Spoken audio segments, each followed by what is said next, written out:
I'm Liz with Fog Campers, and I'll be doing the walkthrough of Montara with you. So over here we have the gray water tank, which holds about 7 gallons.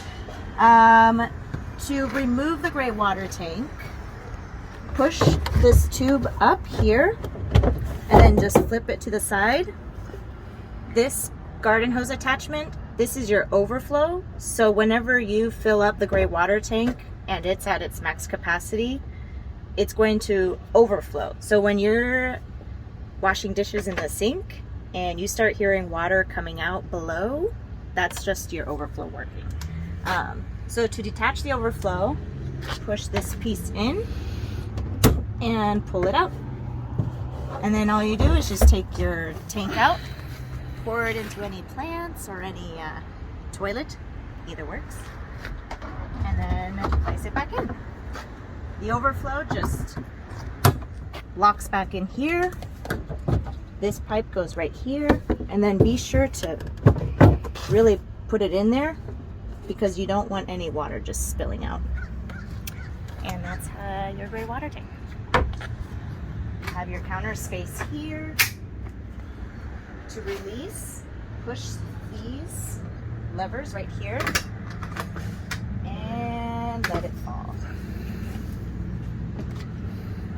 Over here you have your bench seat. If you are going to use it, push this red lever here, pull it down, and then right here you're going to push this red lever and voila, bench seat.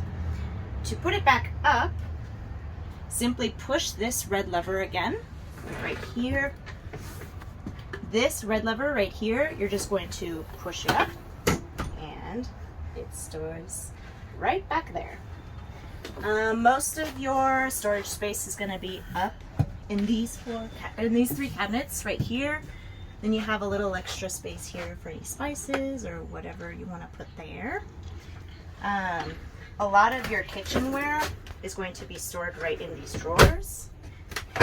They are a little tough to open, but that's just so that when you're driving, your drawers don't slip open and close. Right in here is going to be your Coleman stove. Here is your fridge.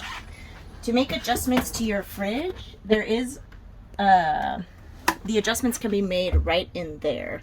It's a little hard to see, but that's where you can turn the knob on and off and to adjust the temperature. And then right up here you have your little freezer. To turn the fridge on, simply press this button and it's on. This is your water pump.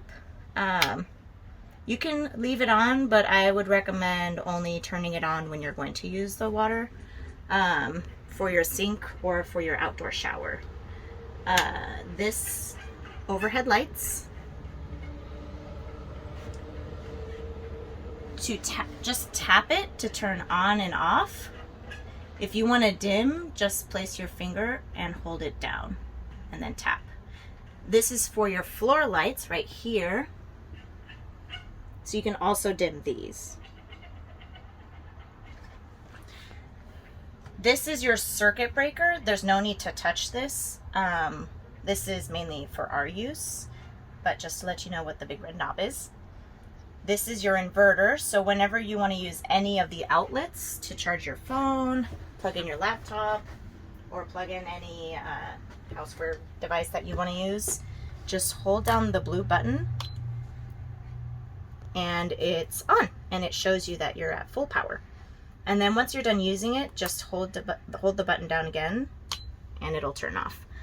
Be sure to turn this off when you're not using the outlets because the inverter will still draw power from your batteries even when you don't have anything plugged in. This is your solar charge controller right here. No need to touch any buttons here either. This is just an indication of how much power your batteries have and that they're being charged currently by the solar panels on the roof. There are 200 amp powers that are powering your lights, fridge, water pump, your outlets, and your vent here. They are all powered using the solar panels on the roof, and they And they are connected to the alternator, so whenever you're driving or just having the vehicle turned on and running will charge your batteries. To use the vent, when it's closed, it won't turn on. You actually have to open the vent first, and your vent will work. Just remember to close it before driving off, because we don't want that flying off. So you have storage space here. Here there's storage space, and right below this is your clean water tank, which I'll show you how to use in a bit. There is a little bit of extra storage space as well for any linens. Usually if you request linens, this is where I'll store them for you.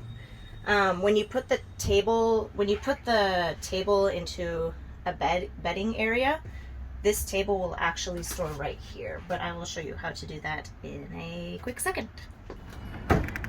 Back here we have your clean water tank. So your clean water tank is actually in this big box right here. To fill it up, just open this and you can place your hose right in here. Pretty simple. It already has an escape valve, so you don't need to open or close any valves when filling it up. To use the shower, you're going to plug this piece right in here with the blue with blue, red with red. And then you're going to plug in this piece right in here. Once you have this plugged in, then you want to make sure to open this, because this is actually going to give you your pressure for your shower. If you have everything plugged in, blue with this piece here, the blue here, and the red here, and you're trying to use the shower and it's not working, you need to remember to open this up.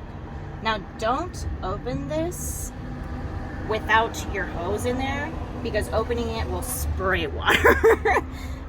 So you don't want to get wet for shower. Once you have everything plugged in, this is going to open and close. So if you have everything working, you've opened this and there's still nothing happening, it's probably because this is on stop. So just press that and you'll get shower running. For hot water, simply open this valve here. Aligned is open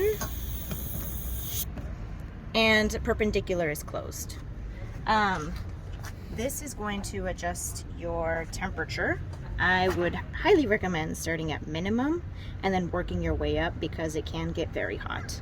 This is going to adjust your water pressure. So minimum is less water pressure, max is the highest water pressure. And that's how you work the outdoor shower. Always remember to turn off your propane, put it at perpendicular once you're done using the shower, because you do not want any gas escaping. To check the level of the water, you have to take off these cushions first. And then we're gonna open this right here. I mentioned earlier you could use this as storage, but right in here you lift this, slide this across, and here you can actually look at your water levels. So right now it looks like it's about a little over half full.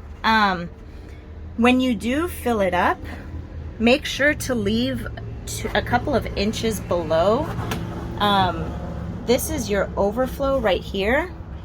If you fill it up too much, it's just going to go into the overflow and leak out the back. So if you have filled it up a lot and you start driving and you start seeing water coming out, don't worry, it's just your overflow. It's the water that is overflowing into that. So it's all clean water. And then here I'm going to put your hose in as well to fill up your clean water tank. And then just make sure to slide this back. And there you go. To set up the bedding area, I would recommend removing these cushions here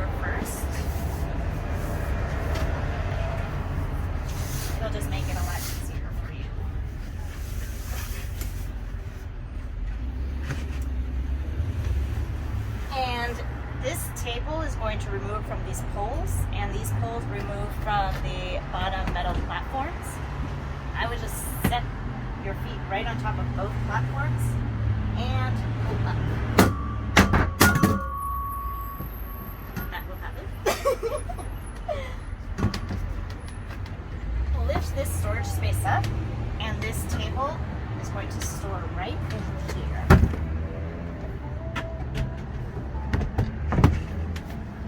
And these poles, you could store them underneath.